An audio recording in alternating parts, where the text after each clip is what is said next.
então, a parte da tarde da nossa sessão, ela foi vencida, e agora a gente retorna aos processos do dia 3 de junho, parte da manhã, que ainda remanesceram, que é o do 128 a 146, e os seguintes, que vão do 147 ao 150, ok? Então, o processo da minha relatoria, só o distribuidora de petróleo, o processo está na pasta, e eu vou iniciar o relatório. Trata-se de recurso especial interposto pela PGFN em face do acórdão 1402-003-767, proferido pela 4ª Câmara da 2ª Turma Ordinária da 1ª Sessão de Julgamento, por meio do qual, por voto de qualidade, foi dado provimento ao recurso voluntário. O processo versa sobre despacho decisório que não homologou a compensação com crédito decorrente de pagamento indevido ao maior, de não confirmado na medida em que o recolhimento correspondente teria sido integralmente utilizado para a quitação de débitos do contribuinte, não restando crédito disponível para a compensação dos débitos informados no PERDECOMP. Cientificada do despacho decisório antes do transcurso do prazo de 5 anos da entrega da DECOMP, a contribuinte alegou que teria prestado a informação equivocada em DCTF, fato evidenciado depois que foi apresentada a DIPJ, pertinente àquele ano. Assim, não assistiria a razão para a não homologação da DECOMP, mesmo existindo erro na DCTF, em razão da declaração de imposto de renda da IPJ, que fora feita inteiramente acatada pela Receita Federal. Entendeu que a Receita Federal poderia promover tal correção na medida em que emite notificações para cobrança quando constatadas divergências, e assim deveria observar o mesmo critério na compensação. Acrescentou que a DCTF foi retificada e pleiteou o prazo complementar para trazer aos autos maiores informações e documentos. A turma julgadora rejeitou esses argumentos, observando que a DCTF é confissão de dívida. E assim, a sua retificação somente é admissível mediante a comprovação do erro e que se funde, e antes da notificação do ato fiscal de qualquer procedimento administrativo. Nesse contexto, para se comprovar a liquidez e certeza do crédito informado no pedido de restrição, é imprescindível que seja demonstrada na escrituração contábil fiscal da contribuinte, baseada em documentos hábeis e idôneos, a diminuição do valor do débito correspondente a cada período de operação, mormente tendo em conta o dispositivo do 333 do CPC. Assim como o erro não foi provado documentalmente por ocasião da manifestação de inconformidade, não há o que ser reconsiderado na decisão dada pela autoridade administrativa.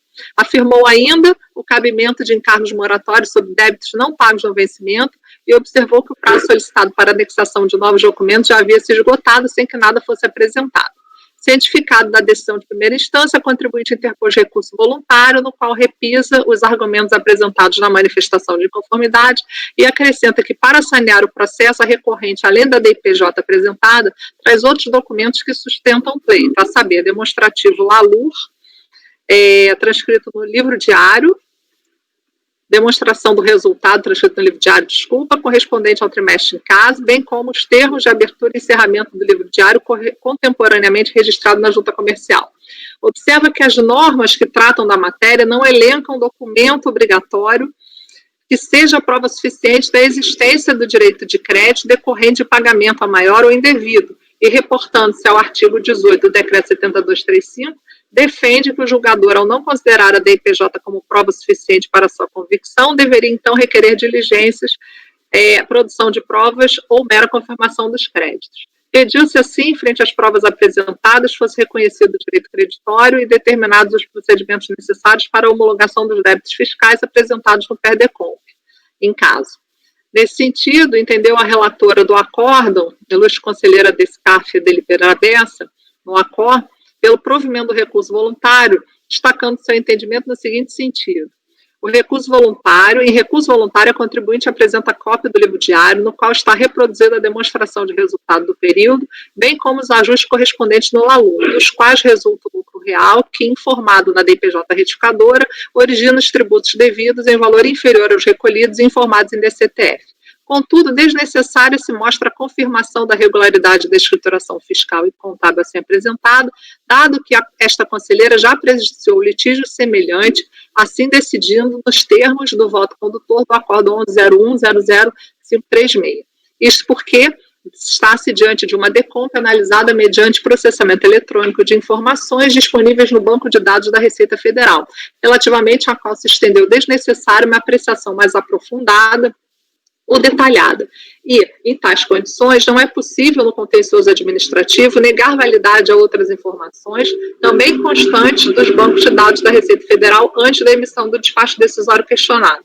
A autoridade preparadora certamente entendeu de forma diversa, adotando apenas as informações constantes da DCTF como referencial para a verificação do débito apurado no período que ensejou o alegado recolhimento indevido. É possível inferir que, assim, o fez por considerar como expresso desde a IN 14 de 2000 que a informação de débitos em DPJ não se presta para instrumentalizar inscrições em dívida ativa da União.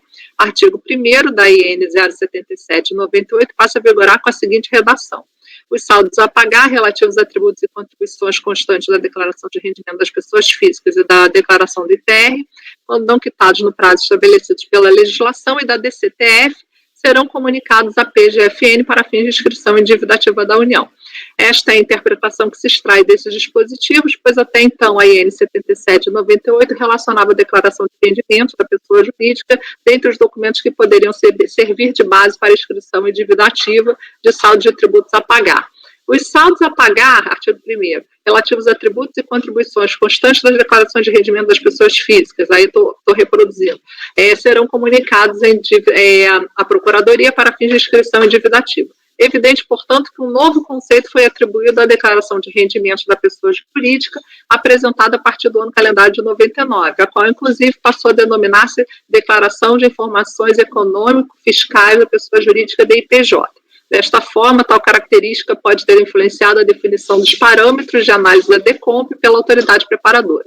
Além disso, como a própria recorrente antecipa sua defesa, a análise realizada pela autoridade preparadora poderia estar orientada pela obrigação imposta na IN 166 de 99, editada com fundamento na MP 2189-49 de 2001, nos termos a seguir transcritos. Artigo 18, a retificação de declaração de impostos e contribuições administrados pela Receita, nas hipóteses em que admitida, terá a mesma natureza de declaração originalmente apresentada, independente de autorização pela autoridade administrativa. No parágrafo único, a Receita estabelecerá as hipóteses de admissibilidade e os procedimentos aplicáveis à retificação de declaração. IN 166 de 99, a retificação de declaração da IPJ e da DITR anteriormente entregue, efetuada por pessoa jurídica, dar-se-á mediante a apresentação de nova declaração, independentemente de autorização pela autoridade administrativa. No artigo 2º, a pessoa jurídica que entregar declaração retificadora alterando valores que haja sido informado na DCTF, deverá apresentar DCTF complementar ao pedido de alteração de valores mediante processo administrativo conforme o caso. Nesses termos, se a contribuinte estava obrigada a retificar a DCTF, quando retificasse a DIPJ, desnecessário seria a comparação de ambas as declarações para a aferição da compatibilidade das informações ali constantes com o débito utilizado em DECOMP. Esclareça-se apenas que, com a edição da IN 255 de 2002, deixou de existir a DCTF complementar, bem como a necessidade de solicitação de alteração de DCTF, bastando a apresentação de DCTF retificadora para alteração dos valores constantes da DCTF antes apresentado. Tal mudança, inclusive, operou efeitos retroativos, como expresso nos dispositivos da referida IN a seguir transcritos. Retificação de DCTF no artigo 9º. Os pedidos de alteração das informações prestadas em DCTF serão formalizados por meio de DCTF retificadora, mediante a apresentação de nova DCTF elaborada com observância das mesmas normas estabelecidas para a declaração retificada. A DCTF mencionada no caput desse artigo terá a mesma natureza da declaração originalmente apresentada, substituindo-a integralmente e servirá para declarar novos débitos, aumentar ou reduzir valores de débitos já informados ou efetivar qualquer alteração dos créditos vinculados em declarações anteriores. Não será aceita a retificação que tenha por objeto alterar os débitos relativos a tributos e contribuições, cujos saldos a pagar tenham sido enviados à Procuradoria da Fazenda Nacional para inscrição em dívida ativa na União, nos casos em que o pleito importe em alteração desse saldo, ou em relação aos quais o sujeito passivo tenha sido intimado no início de procedimento fiscal.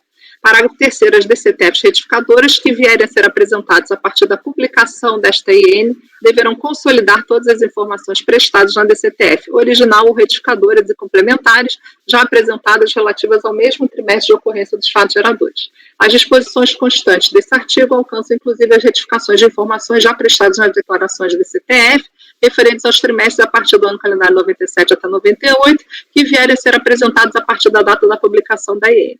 Parágrafo 5º, a pessoa jurídica que entregar a DCTF retificadora alterando valores que tenham sido informados na DIPJ deverá apresentar também DIPJ retificadora.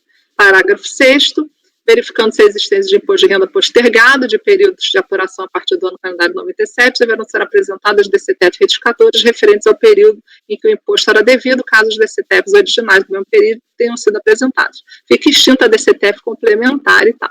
Das disposições finais, aí vem o artigo 10, deverão ser arquivados os processos administrativos contendo as solicitações de alteração de informações, aí vem todo o procedimento, o arquivamento dos processos, como é que se coloca, o arquivamento contendo as solicitações de alteração de informações já prestadas nas DCTFs, aí de 99 a 2002, 97 e 98, todavia tem razão a recorrente quando afirma que o descumprimento daquela obrigação não enseja como penalidade a perda do crédito.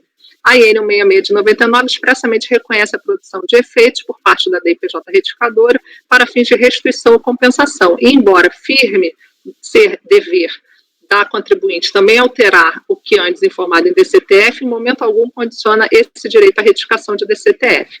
Artigo 1º, a retificação da DCTE, da DIPJ e da DIPR, anteriormente entregue e efetuado pessoa jurídica, dar-se-á mediante a apresentação de nova declaração, independentemente de autorização da autoridade administrativa. Aí vem o parágrafo 2º, o artigo 4º, aí falando de novo da retificação, adaptando essas disposições ao novo regramento da compensação vigente desde a edição da MP 66, convertida na 10637, uma vez formalizada a retificação da DIPJ, apresentando tributo menor que o da declaração retificada, pode a contribuinte transmitir PER ou DECOMP para receber o indébito em espécie ou utilizá-lo em compensação, podendo o fisco indeferir o PER se não confirmar a veracidade da retificação ou não homologar a compensação, desde que o faça dentro dos 5 anos que a lei confere.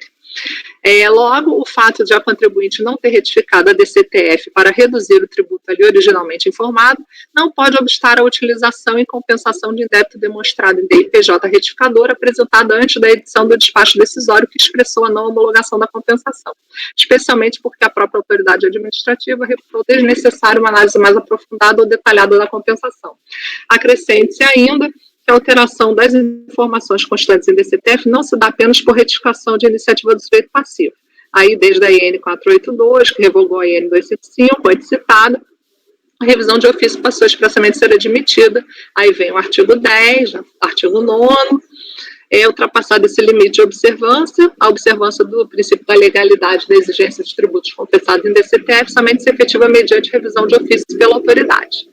Por todo exposto no presente caso, não poderia a autoridade administrativa ter limitado sua análise às informações prestadas na DCTF se presentes evidências nos bancos de dados da Receita de que outro seria o valor do tributo devido no período apontado na DECOMP, especialmente mediante a apresentação de DIPJ retificadora, da qual não consta apenas o valor do tributo devido, como também a demonstração da apuração das bases de cálculo mensais, trimestrais ou anuais da pessoa jurídica, conforme sistemática da tributação adotada.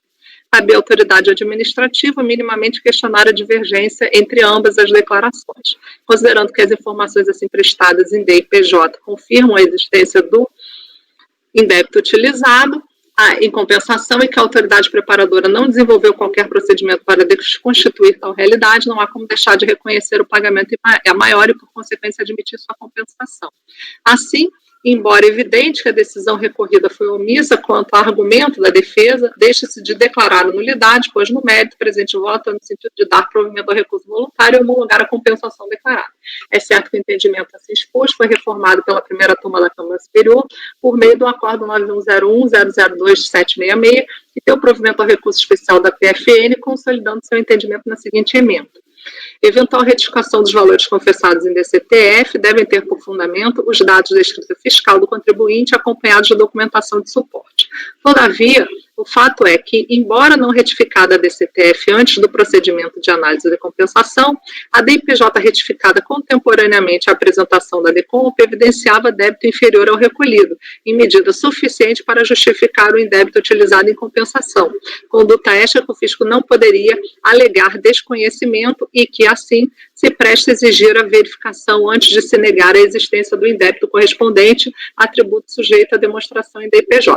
Por tais razões, o presente voto é no sentido de dar provimento ao recurso voluntário.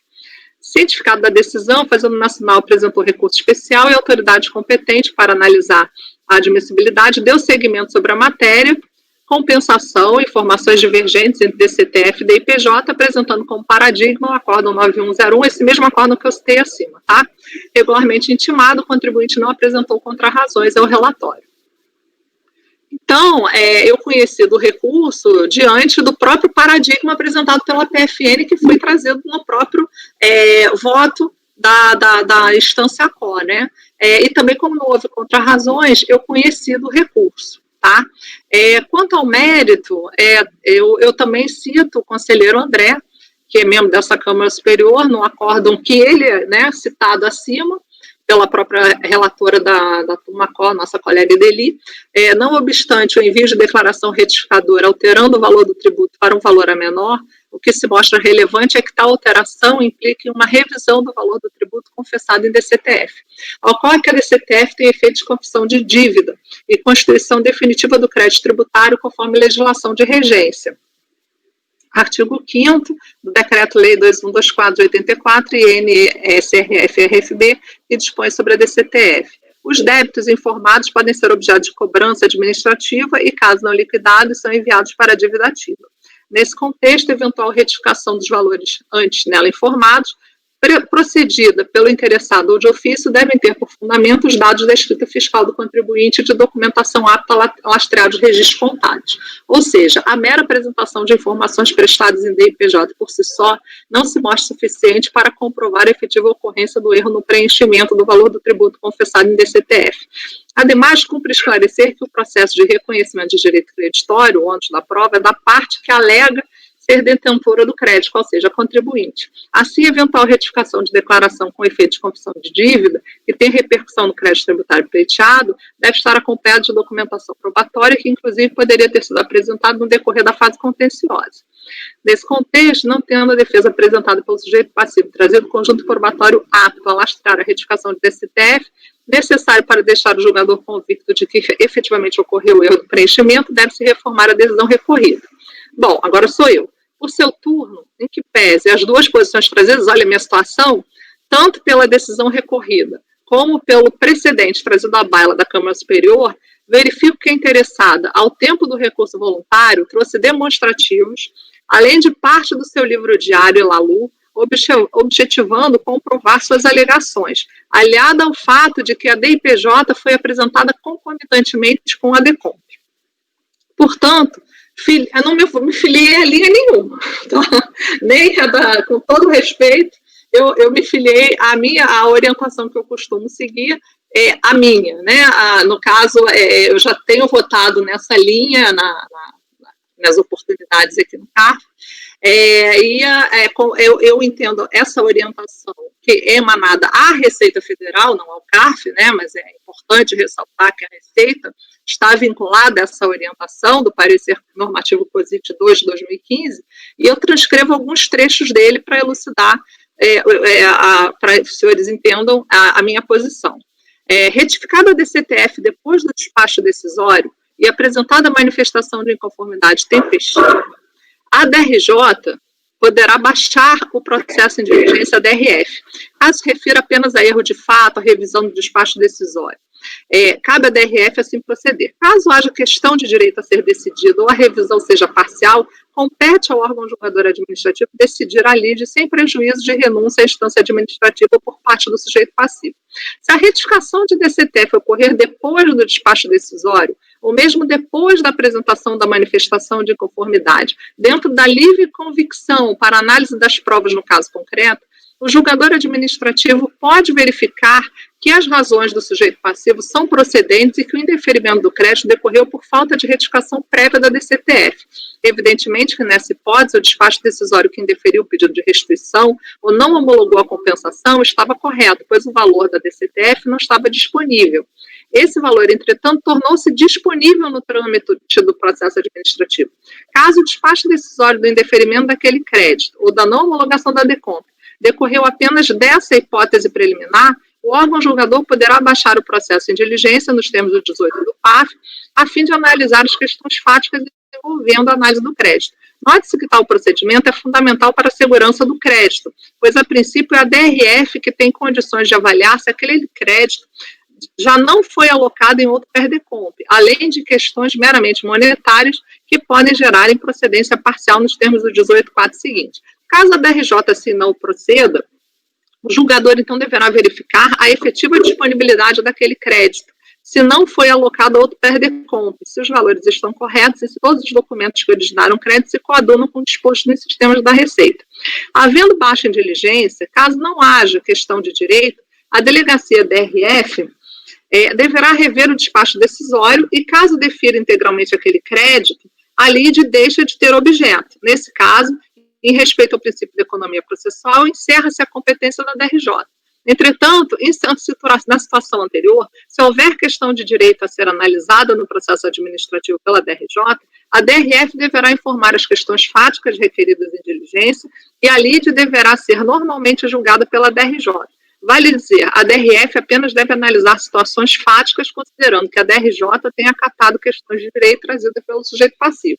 Sobre o conceito de erro de fato e erro de direito, foi abordado no parecer 8 de 2014.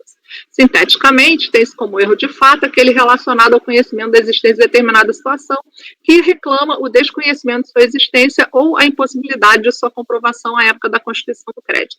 Enquanto o erro de direito é consistente naquele que decorre do conhecimento e da aplicação incorreta da norma, um equívoco na valoração jurídica dos fatos. Na STJ tem o número do agravo aí, no recurso especial. Assim, a providência correta a tomar, a meu ver, neste caso, é o retorno dos autos à unidade de origem para que seja devidamente analisado o direito creditório alegado nos PERDECOMP discutidos nos presentes autos, dado que, ao meu ver, ainda estão pendentes de apreciação em face dos elementos constituidores do crédito tributário de que se valeu o interessado para suas compensações. Então, nesse sentido, eu dou provimento parcial ao recurso da PGFN e entendo que deva retornar, aqui eu não coloquei, a unidade de origem para essas verificações, porque ainda me restaram dúvidas em relação a isso. É o meu voto.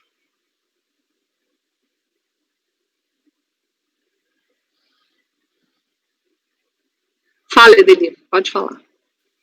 Aqui lá, esse voto é o que eu usei para fundamentar o meu posicionamento, que você me acompanhou já em outros 3 processos aqui nessa sessão. Então, e aí o que eu sugiro aí para sopesar, né? Eu acho que a circunstância aqui não é necessariamente a do parecer 2, porque ele fala da circunstância apenas de retificação da DCTF depois do despacho decisório. E esses casos, né, onde eu produzo esse voto, eles têm como circunstância adicional o fato da DIPJ ter sido retificada antes, ou até já ter sido apresentada com outra informação antes da apresentação da DECOMP, ou minimamente antes do despacho decisório. Né? Por isso, não faz nem cogitei a aplicação do parecer. Eu concordo. Eu acho que quando eu fiz esse processo, eu estava com a cabeça em outra, já nos antigos que eu votei dessa forma. Eu já tenho. Mas, de qualquer maneira, eu votei também aqui por dar provimento parcial em algumas situações relativas à retificação de DCTF. Então, eu votei tanto acompanhando e como também dar provimento parcial em algumas situações. Então, não, isso que eu coloco, o diferencial desses processos é o fato da DIPJ já apresentar informação diferente antes mesmo da... Entendi. Antes da DECOMP também. Eu concordo. Aquela sequência que eu coloquei, o contribuinte paga, ele informa na DCTF, na hora que ele vai preencher a DIPJ, ele constata que ele errou no cálculo. A DIPJ foi antes. E aí ele já entrega a DIPJ certo e ato contínuo ele apresenta a DECOMP. Então eu vou retirar o que eu falei, que não segunda, e vou seguir você. Que aí não é provimento parcial, né? Porque a gente chega naquela discussão que tivemos 3 posições, né? De negar provimento, dar provimento e dar provimento parcial. Tá. Eu vou reformular de acordo com o que eu votei aqui hoje, tá? Então, aí fica negar provimento. Negar provimento, exatamente. Podemos votar? Conselheiro André?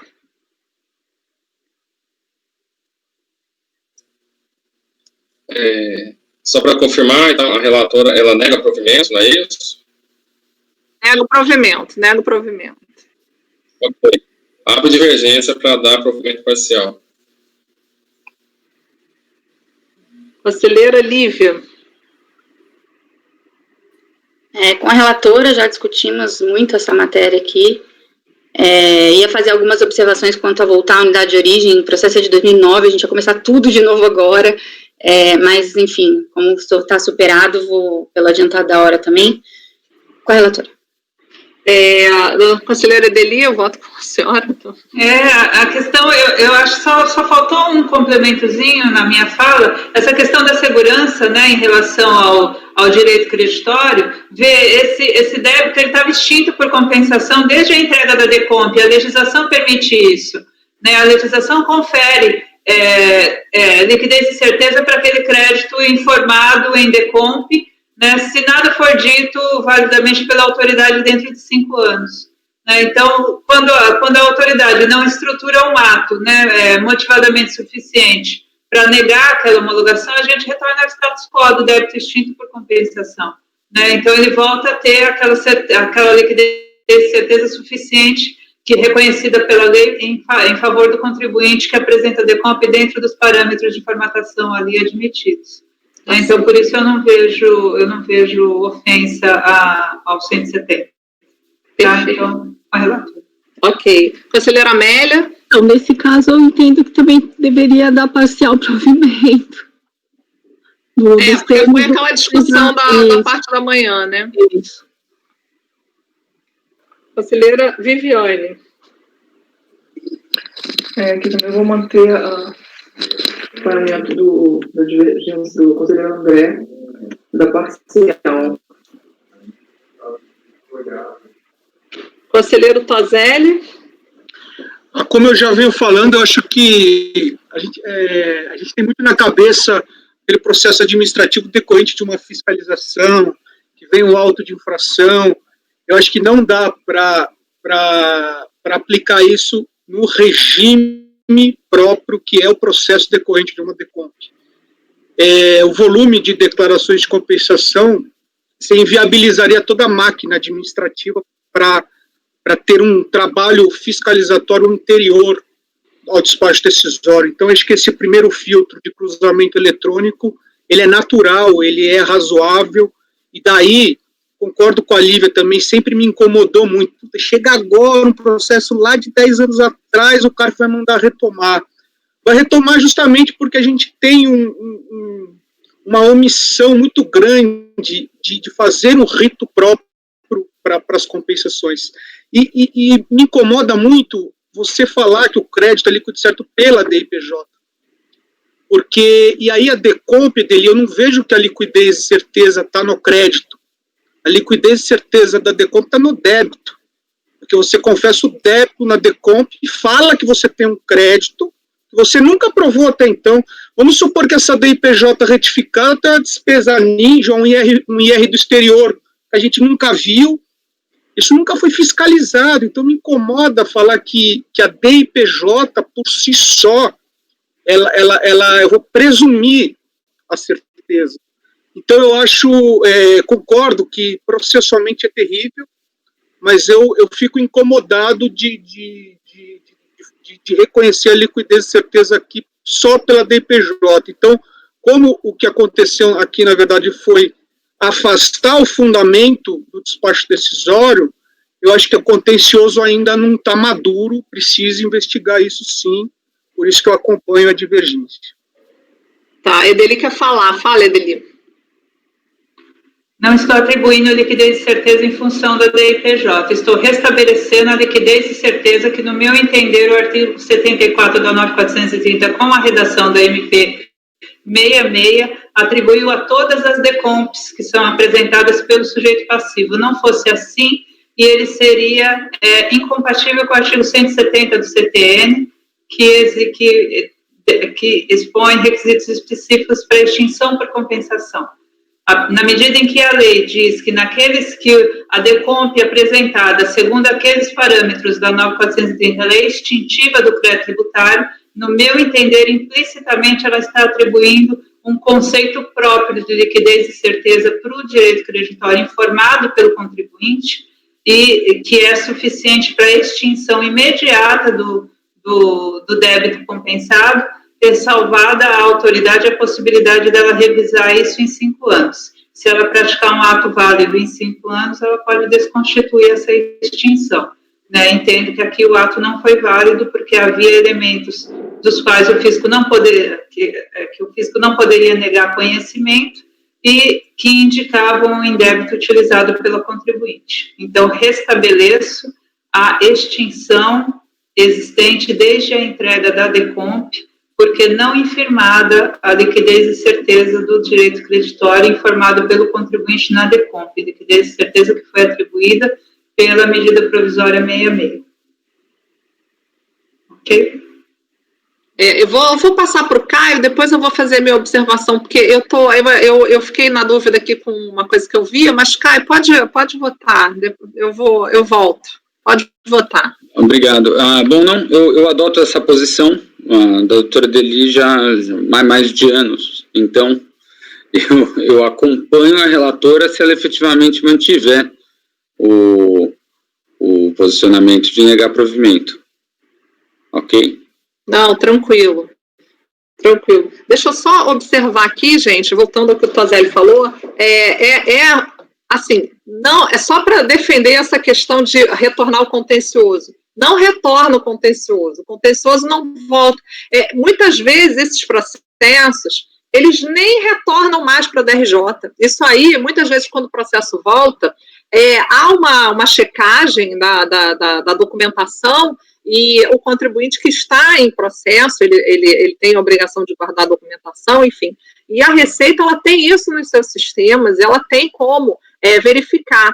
E isso, se acontecer, a própria Receita da DRF, ela manda isso embora, já resolve, isso não volta, a não ser que tenha uma questão de mérito remanescente. Então, só para pontuar que quando a gente defere o retorno, a gente não está, apesar de ser uma situação do processo, ele acaba terminando, mas ao mesmo tempo ele precisa de uma checagem. Então, precisa de uma checagem, e muitas vezes esse processo, o contencioso, ele se liquida no próprio nascedouro dele, ele não volta, tá? Fala, Lívia. Não, só que existe a possibilidade né? Se você retorna à origem e acontece algum ruído lá, vai começar tudo de novo. Manifestação de inconformidade, tarará. Esse é o problema, entendeu? Começar tudo de novo num processo que já chegou até a Câmara Superior. E já foi analisado o documento, o mérito, não estou anulando, eu vejo dificuldade em retornar à origem e começar tudo de novo num processo que eu não estou anulando as decisões, porque uma coisa decisões nulas, se é o direito de defesa, ok, retorna da onde a nulidade aconteceu. Não é esse caso, então eu não consigo processualmente anular tudo que aconteceu, começar tudo de novo. Por isso a minha indignação, porque existe a possibilidade de acontecer algum ruído. Entendi. Então, olha só, gente, acho que ficou por maioria, né, negar provimento, e vencidos André, Viviane e Tozelli, tá certo? Tá? Amélia também, foi qualidade. Olha que curioso, temos qualidade tanto na lei nova quanto na lei velha, vencido contribuinte. Empate com os mesmos efeitos. Mas aí, peraí, deixa eu ver aqui. Qualidade café com leite.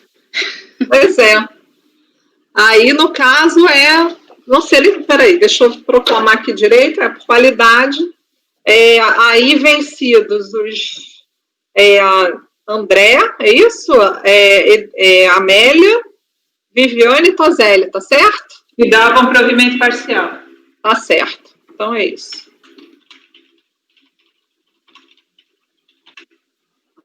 Aí vai até o 146.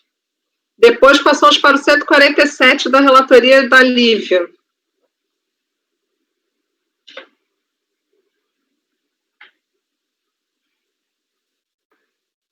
É TM, né? TM. Ai, meu Deus, estava aberto aqui, tá aqui. Denúncia espontânea é um caso em que houve recolhimento de tributo antes de declaração, antes do início de procedimento fiscal, mediante DARF, e é recurso, então, do sujeito passivo em face de acórdão que não aceitou denúncia espontânea nessa ocasião. Deixo em cinza aí, porque ele é repetitivo, né? Então, o sujeito passivo suscita divergência jurisprudencial quanto à matéria de denúncia espontânea e inexigibilidade de multa de mora, paradigma antigo da Câmara Superior 04000652, foi dado seguimento ao recurso, transcrevo aqui os trechos do despacho de admissibilidade, e a Fazenda Nacional apresenta contrarrazões questionando exclusivamente o mérito. Passando ao voto, eu considero que, reitero os termos do presidente de Câmara para admitir o recurso e conhecer. O mérito, então, é definir se o Instituto da Denúncia Espontânea, previsto no artigo 138 do CTN, tem o condão de excluir a aplicação da multa de mora. É bem o caso clássico de denúncia espontânea. Ele recolheu via DARF, antes do início de procedimento fiscal e antes da entrega da correspondente DCTF, o tributo com acréscimo da multa moratória. Aí, depois, com base na tese da denúncia espontânea, ele pretendeu utilizar o valor da multa, então, recolhida, como crédito para compensar tributo devido, e a compensação foi parcialmente homologada, enfim, foi reconhecido 5 centavos de crédito, por isso parcial, mas no mérito não foi conhecido. Aí, colaciono no meu voto a manifestação, o presidente do STJ a respeito do assunto, processado segundo o 543C do antigo CPC. O entendimento do STJ deve ser reproduzido pelos conselheiros, coloco aqui o artigo 62 do RICARF. No caso dos autos, resta evidenciado que a contribuinte primeiro recolheu o débito e posteriormente declarou em DCTF. Portanto, deve ser aplicado o entendimento fixado pelo STJ na decisão acima transcrita. Essa primeira turma da Câmara Superior tem afastado a exigência de multa de mora em situações semelhantes às dos autos. Coloca aqui em julgado de dezembro de 2018, maio de 2019, julho e setembro. Tanto recolhimento de tributo antes da confissão em DCTF, né, todos os casos. Então, ante o exposto, oriento o meu voto para conhecer do recurso e no mérito do dolo e provimento, homologando a compensação declarada.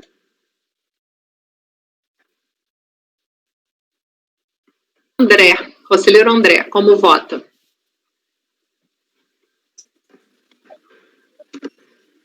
Acompanho a Sem relatora. microfone. Edeli, fala. Eu tenho que voltar naquele processo, mas tudo bem, a gente termina esse aqui. É porque eu estava olhando o outro na parte da manhã. Fala. De fato. É que eu ainda estou aqui no exame de admissibilidade. Recolheu em 24 de março de 2004, antes do início do procedimento e antes da entrega da correspondente DCTF, 14 de 11 de 2003. Se a DCTF foi entregue em 14 de 11 de 2003, ela é anterior ao recolhimento. Mas isso é porque eu adotei as razões do despacho, eu não eu estou no despacho mesmo, estou no despacho. Aí talvez ele tenha errado a data, né? Eu olho isso, não...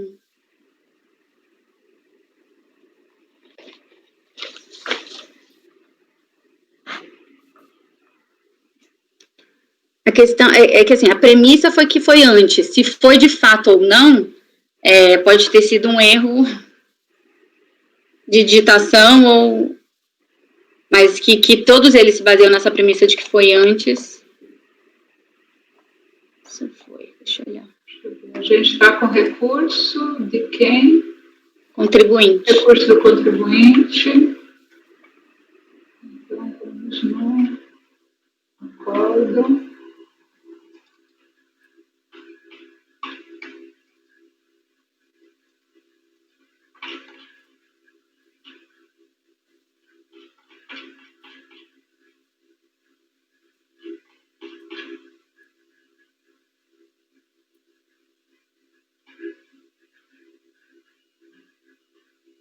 É que eu acho que isso de DCTF, não, para fins de admissibilidade, eu não sei se é relevante, porque o paradigma, ele não fala de DCTF, ele só fala antes de qualquer procedimento fiscal.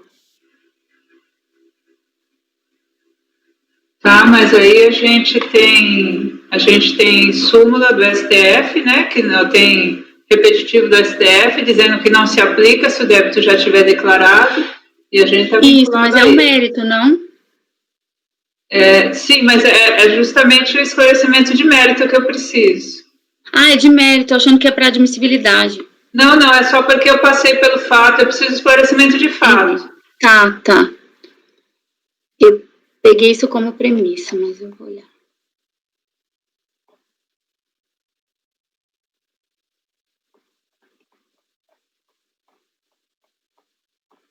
Eu só depois gostaria de voltar no outro, porque eu acho que acabou gerando uma questão aqui que eu não abarquei. Então, só para a gente terminar esse, então, da Lívia, e depois volta no Sol, tá? Que eu acho que alguma confusão aqui no meu caso.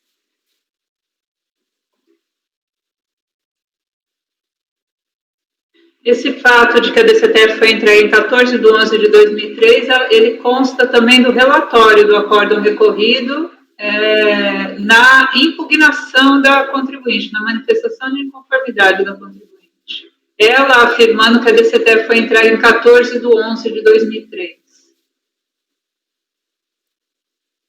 Eu não sei que tese que ele está adotando.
Quer deixar em vista de mesa, presidente? Podemos deixar em vista de mesa e voltar no meu, tá? Porque eu acho que alguma coisa aconteceu aí que a gente falou do seu voto e das questões que eu votei na parte da manhã, eu fui olhar. Porque a minha situação naquele voto do Sol é o seguinte, gente, a minha conclusão, só para deixar tudo esclarecido aqui, por isso que acabei indo, me levou a erro o parecer da COSIT, na verdade, é que por seu turno ali enquanto a dele está vendo ali a vista de mesa aí, na antepenúltima folha, em que pese as duas posições trazidas, tanto pela decisão recorrida quanto pelo precedente trazido da baila na Câmara Superior, verifico que a interessada ao tempo do recurso, ela trouxe demonstrativos, parte de seu livro diário e Lalu, objetivando comprovar as suas alegações. Então, independente, se não tivesse essa comprovação, esses documentos, eu entenderia, aí sim, se eu só tivesse a DIPJ concomitante ao PERDECOMP, eu entenderia que aí sim haveria uma boa-fé e tal. Mas diante desses documentos, acho que eu fui induzida a erro até pela questão do que aconteceu na parte da manhã. Mas, na verdade, o meu voto, ele é no sentido do retorno, porque eu não me sinto confortável de simplesmente falar isso, que eu verifiquei que tem os documentos e passar por cima disso, né? Então, isso é que talvez tenha gerado um mal-entendido, e eu mesma fui abrupta a questão do parecer, eu concordo. Eu acho que não caberia aqui a diligência, o parecer, eu acho até que concordo. Mas a questão que me incomodou com relação aos processos da manhã, é que eu não tinha essa concepção da documentação trazida ainda em sede de recurso voluntário. E isso é que me gerou o voto que eu proferi originalmente. Né? Fala, Edelino. Me ajuda. Eu estou aqui eu acho que fica com a minha posição. Eu acho que tem um desequilíbrio, pelo menos na minha visão dos outros casos, né? Nos outros casos, quer dizer, bastando que a DRPJ tenha sido retificada antes da DECOMP, ou já entregue originalmente com o valor correto, isso é suficiente para eu desconstituir o ato de não homologação, restabelecer a extinção original. Agora, num caso em que o contribuinte traz a DIPJ e traz mais documento, então eu vou determinar o retorno, eu acho eu preciso verificar. Eu acho que isso quer dizer, o contribuinte acaba sendo prejudicado porque ele produziu mais prova. Precisa haver uma conferência para saber se realmente é aquilo mesmo. Talvez você não tenha compreendido os meus votos originalmente, os meus votos nos casos anteriores. Eu não estou admitindo a DIPJ como, foi o que eu insisti com o Toselli, eu não estou admitindo a DIPJ como prova da liquidez e certeza do direito creditório. Eu estou chamando a DIPJ como um fato que não pode ser ignorado pelo fisco no momento em que é dito um ato de não homologação. E como foi ignorado, eu entendo que o ato de não homologação ele não é válido e restabeleço a extinção original. Certo. Essa é a premissa do meu entendimento.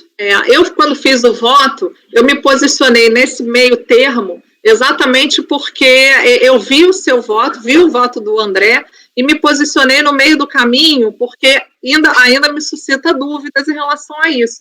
Quando eu vi o parecer, realmente aí me deu eu achei realmente que o parecer não se adequaria a esse caso. Mas eu ainda me desconforto, talvez realmente a parte da manhã, no caso, acho que foi da Antera, né? Foi da Antera? Acho que a Antera é um deles. Foi o caso da Antera. Mas eu não lembro dessa documentação acostada aos autos, no caso da Antera.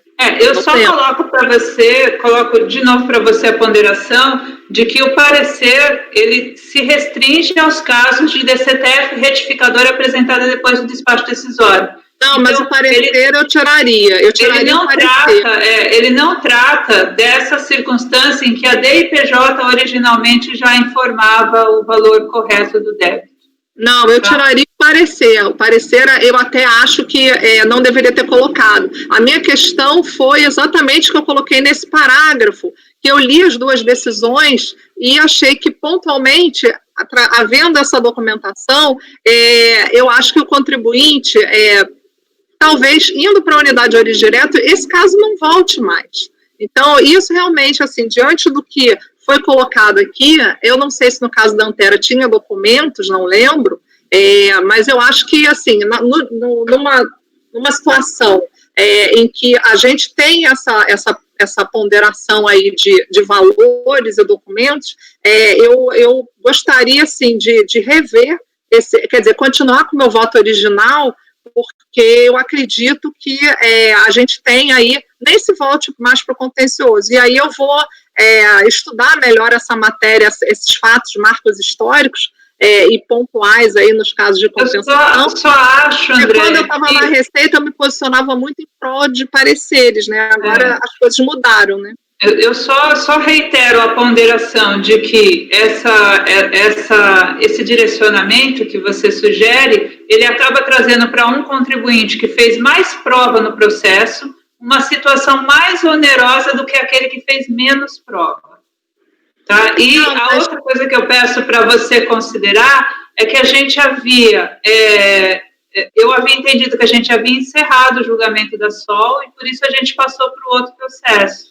Sim, eu estou querendo rediscutir o julgamento. Mas a questão é que se a gente já encerrou o julgamento, você pode rediscutir o seu posicionamento para outros processos, mas não para o SOL. Eu realmente me senti desconfortável porque eu me senti induzida a uma posição que talvez não esteja no meu voto escrita. Então, isso é que me gerou um certo desconforto, porque eu entendi o que você colocou, eu entendi perfeitamente o que você colocou, só que na hora, na hora assim, no rompante, eu não analisei aquele parágrafo que eu falo dos documentos. Então, realmente, se eu pegar só a DIPJ e a concomitância, eu concordo eu concordo com você. Agora, a partir do momento que existem documentos, e eu não checar esses documentos, eu também não me sinto confortável. Eu não sei como é que regimentalmente se faz isso, mas presencialmente, às vezes a gente tem uma opinião diferente, não tem problema de mudar e botar em votação de novo. Eu acho que André quer falar. Eu acho, né, na minha opinião, né, só vou encerrar a minha opinião, a Lívia já tinha pedido antes. Eu tomei o julgamento como encerrado da SOL. Tá, então bem. Eu acho que você poderia, essa discussão toda, ela teria utilidade quando você fosse externar esse posicionamento em um outro caso. Essa é a minha percepção. Mas eu acho que a gente pode discutir. Tá, fala, Lívia, pode falar. Não, foi o que eu pedi para falar, era questão de ordem mesmo. O julgamento da SOL está encerrado, foi proclamado o julgamento, o resultado. Então, eu acho que a gente não pode, a gente pode revisitar a discussão na salinha dos conselheiros, mas a gente não pode revisitar a discussão da votação desse caso, porque regimentalmente está encerrado. É o meu entendimento também. Então, eu só nem chegaria a discutir porque está encerrado. A gente pode discutir para outro caso, mas para esse caso acabou. Só a minha opinião. Conselheiro André, pode falar. Presidente, eu me sensibilizo com a sua situação. Eu mesmo aqui estava pensando no julgamento, na questão do provimento parcial ou não, se seria provimento integral ou parcial. Essas questões de processos de reconhecimento de direito creditório, como diz o conselheiro Toselli ali, são ainda, por demais, incipientes, são complexas, demandam aí uma construção ainda jurisprudencial. Mas, assim, infelizmente, em termos regimentais, eu sou obrigado a concordar com a doutora e com a doutora Lívia, tá? Que realmente, uma vez proclamado o resultado, a discussão aqui já não teria espaço, né? Mas, assim, eu me sensibilizo... Mas porque eu acabei sendo induzida para uma situação que eu não tinha me atentado em relação a essas provas. E aí, quando eu fui olhar de novo o processo, é que eu vi que realmente aquilo ali me gerou um desconforto como relatora, porque, inclusive, está no meu voto original. Então, seria uma questão de excepcionalidade trazida, porque a discussão foi levada para um caminho que não era, eu, na verdade, não tinha observado o parágrafo que eu coloquei, fui olhar depois, e aí gerou essa complicação, mas tranquilo, nos próximos a gente revisita, não tem problema, se isso fere o regimento, não sou eu que vou mudar o regimento agora de ofício, né? Fala, Presidente, eu vivi uma situação parecida, obviamente que a sessão virtual, nós estamos aqui o primeiro, e aqui por ser sessão virtual, realmente eu acho que não tem como superar o voto já votado, vamos dizer assim. Mas eu já vivi uma situação parecida, que uma determinada conselheira ficou com aquilo martelando na cabeça dela, e no final da sessão ela falou, eu me arrependi, porque eu fui tomada por lápis. A gente sabe que essa vida dinâmica de milhões de processos, decidir rápido, às vezes a gente acaba e temos que ser fiel à nossa convicção. Qual foi o efeito dado a ela que me parece ter funcionado? Ela fez aquele embargos que você mesmo embarga do seu voto.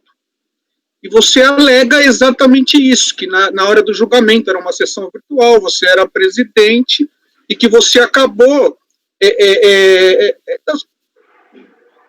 então, assim, se você está tão incomodada a esse ponto, eu iria nesse caminho, presidente. Você faz o voto na forma que está e você mesmo embarga, explicando que você, por um lapso no julgamento de uma sessão virtual, acabou adotando o posicionamento errado da divergência, sendo que você queria se manifestar num outro sentido e justifica isso, e aí eu acho que seria o remédio processual. Entendi. Fala, Caio. Toselli, eu tenho certeza que essa sugestão que você fez está certíssimo para ajudar a nosso presidente, mas eu só sugiro acho que a questão aqui não está em pauta. E eu acho que, porque a questão é que os embargos, eles são cabíveis quando tem contraditoriedade, omissão e obscuridade, então é que eu também não quero entrar nisso, entendeu? Mas tenho certeza que foi a melhor sugestão, mas, bom, era isso que eu queria dizer. Não, mas eu deixo consignado, pelo menos, né, eu acho que isso não fere o regimento, de que me foi levado numa hora de discussão a decidir de uma maneira que não estava no meu voto original. E aí, de todo modo, eu entendi, de acordo com o que estava sendo colocado, que não haveria necessidade de retorno. E isso a gente discutiu também na parte da manhã. Só que na parte da manhã, se não me engano, não me lembro se tinha documentação apostada. Isso não é questão de privilegiar ou não o contribuinte, mas a questão, para mim, era apenas de dirimir uma dúvida minha. Então, a gente passa, já está votado, está tranquilo, mas eu deixo aqui gravado, consignado, de que realmente nos próximos eu vou apreciar e avaliar melhor a situação, tá bom? Então, vamos continuar com a votação.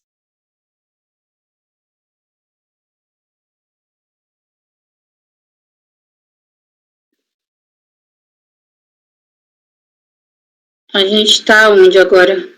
A Edelia está olhando, fez um esclarecimento antes, né, do processo. A minha conclusão, já até chegando até o recurso especial, esse processo administrativo, né, da PM... Está na PM? Ele veio até o momento do recurso especial, toda a discussão veio com as decisões de praxe, né, no sentido de que a multa de mora é devida na denúncia espontânea. Então, ninguém se pergunta dos outros requisitos que foram sendo construídos pelo STJ para dizer do não cabimento da multa de mora. E agora eu cheguei no recurso especial e contribuinte que denuncia espontaneamente em atraso, recolhendo o montante devido com juros de mora, está exonerado da multa. O primeiro paradigma, entendo que no caso concreto deve ser aplicado o benefício da denúncia em decorrência do recolhimento. Não se configura, devendo, portanto, o recolhimento antes de qualquer procedimento acrescido de juros, conforme a documentação que exclui penalidades, ao que me parece das partes transcritas dos paradigmas também, que eles não entram na complexidade, então eles poderiam até ser aptos a caracterizar a divergência, né, a complexidade de existir ou não a DCTF, e aí eu volto para o meu questionamento de fato, que eu acho que a nossa decisão é dependente da confirmação da existência do DCTF. Fala, Lívia. Então, não tem. Parece... Ele não tem DCTF nos autos, tem um volume só, que começa com a manifestação de inconformidade, e ele coloca só que ele recolheu em 2004 o valor que estava apurado na DCTF, que o prazo era 2003, mas não dá para saber se ele preencheu a própria DCTF em atraso.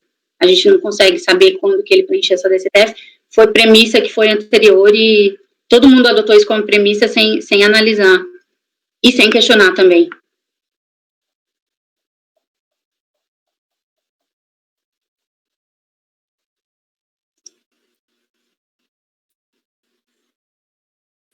Pode falar, conselheiro André.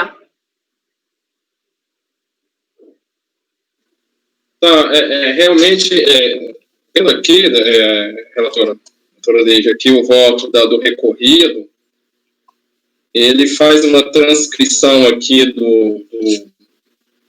dos fatos, né? Na verdade, ele transcreve as razões de decidir da DRJ, né? E ele coloca aqui que que o DARF teria sido recolhido em realmente 24/3 de 2004.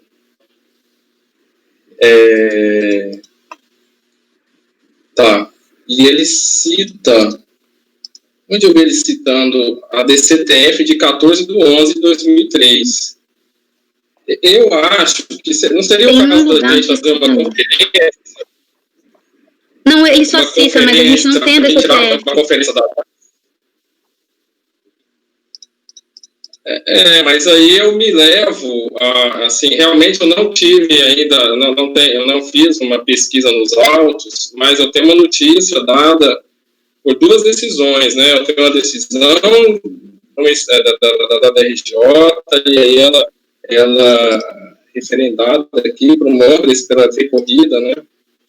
Acho, não seria o caso a gente fazer um pesquisa, tirar e de repente retornar para amanhã para a gente poder conferir essa questão? Essa hora mesmo confere isso aí, a gente verifica se... A decisão da DCTRJ não fala de data de DCTF. A única menção em data de DCTF no acórdão, sendo que quando ele fala 14 de 11 de 2003, é o prazo de entrega. Ele está se referindo ao prazo de entrega. 14 de 11 é o prazo de entrega da DCTF. Então, que está na própria manifestação de inconformidade. Deixa eu só ver. Conselheira Adelia. Eu considero que essa informação, tendo sido falada pelo contribuinte, não contestada por ninguém, é de ser admitida como premissa. É só, diante da proposta do André, só para esclarecer que eu já passei todos os autos. Oi, André? Eu já passei todos os autos, não tem informação da data da entrega da DCTF, nem o valor informado em DCTF, e também tenho segurança de que até esse momento do litígio essa informação não foi relevante para ninguém decidir. Então, aí a gente tem o posicionamento da conselheira Lívia entendendo que a DCTF é de 14 de 11 de 2003, como é que você coloca aqui a sua premissa, né? Ele recolheu o tributo, posteriormente pretendeu utilizar, e tem um momento aqui em que você fala... Resta evidenciado que a contribuinte primeiro recolheu e posteriormente o declarou em DCTF. Então, a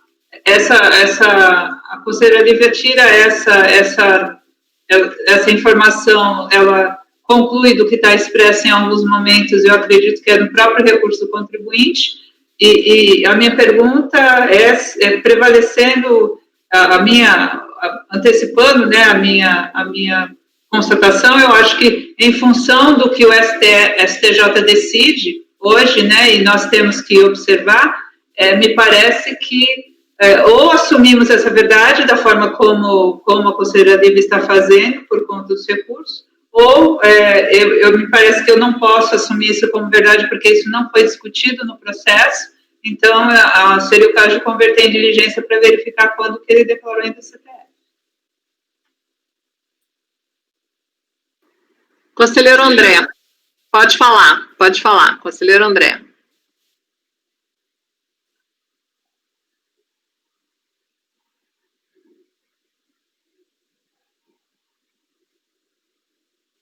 Sem som. Só para esclarecer a relatora, realmente, de fato,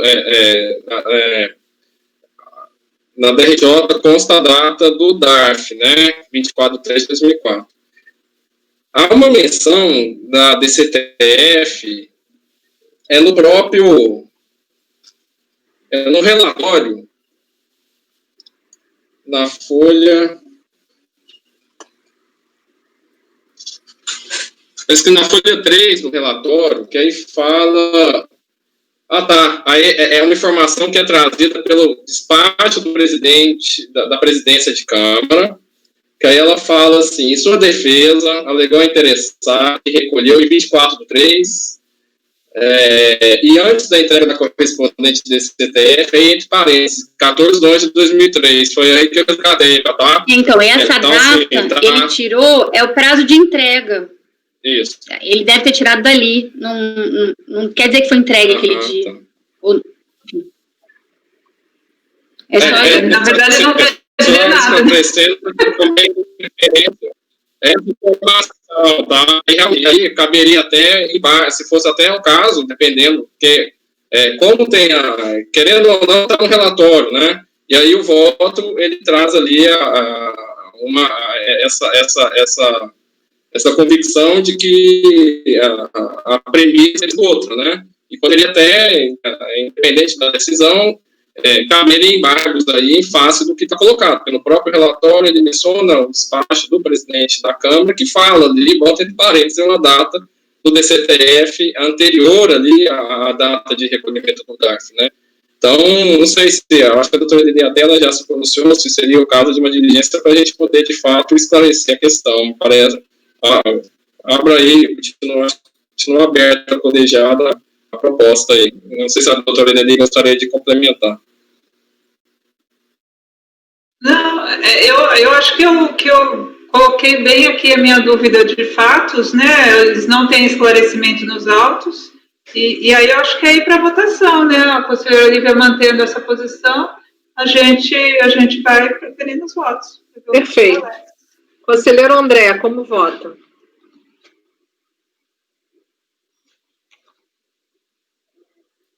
Talvez isso esteja em algum outro processo comercial repetitivo, né? Mas, enfim. Não. Peço vista, senhora presidente. Ok, convertido em coletivo, então. E tem os repetitivos, tá? PM Confecções, vista para o conselheiro André, convertida em coletiva. Vamos dar um intervalo. Quando eu fiz esse, eu não tinha o acesso aos outros. Mas agora, como eles estão lá na pasta, eu consigo talvez ver, talvez tenha essa DSTF lá. Então, a gente já consegue evitar. Vamos dar 10 minutinhos, tá? 5 horas a gente retorna. Até já.